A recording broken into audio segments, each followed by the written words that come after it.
Thank you, Senator Flores. You and I have had quite a number of discussions on this bill, the Committee Subsidized Bill 2. And when the bill first passed out of the Senate, I want to clarify this because I want the other senators to understand what happened. When it was passed 30-1, we had there an amendment that would exempt family members of the consanguinity and affinity, cousins, tios, uncles, aunts, only because we did not want them to get caught in a broader net of smuggling. That amendment was actually a bit too wide. And we tried to narrow that down, and you and I worked on getting that amendment narrowed. And I was under the impression that we were planning to add that amendment to clarify that, so that only would narrow it down to smuggling.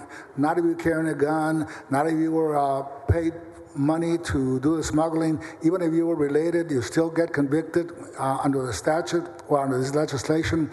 But somewhere along the way, someone or somewhere apparently decided that they did not want any amendments on this bill. Is that correct? Yeah, Senator, the original bill we did was 1427, and that was the first one that was as clean as this one, that went 30-1. The second one was 800, where I hold in some of the highest esteem. You know that I'll say it publicly. I'll say it again. And when you had the amendment, it's I and your intentions are pure, but sometimes we don't. And I'm guilty of that. On this particular case, did not read it and the repercussions of it as I should have. When it went to the House, after that 800 failed, so this is the third time we're doing this bill. The Representative Guillen, Chairman Guillen, and I did companions. This bill, as I'm laying out right now, was the bill that was filed as House Bill 2, and I did Senate Bill 5. Identical. So that's what we have here today. The amendment was placed in the House, and it had the language in there of the consanguinity, but it also had where they had procured, they could make money off their cousins and be reduced. They could carry a firearm with their cousins. It was unacceptable. And then when you looked, in doing more due diligence over it, there's no precedent within the entire penal code that I could see or anybody else that went beyond the second degree of consanguinity.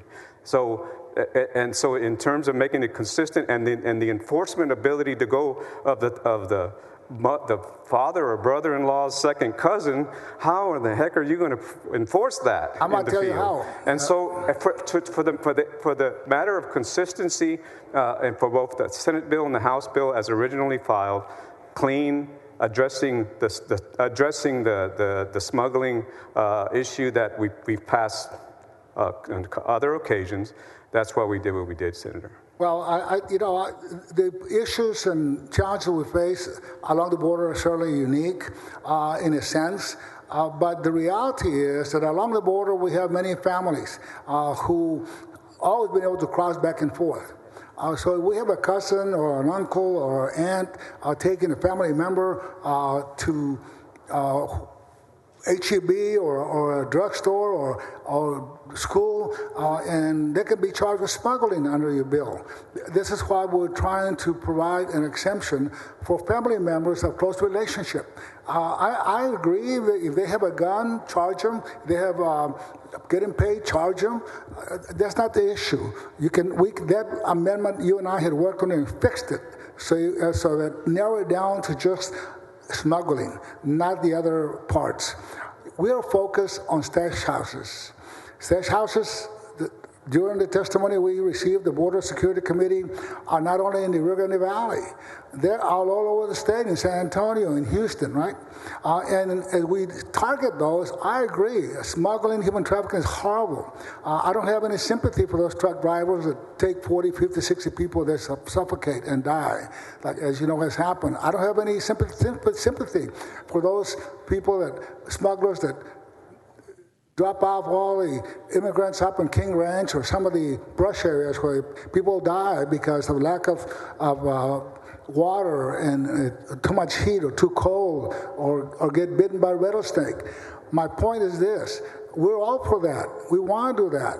But this bill needs a little bit more work and retooling to really focus and target those areas. It also says that it's only in areas that are being declared a disaster area.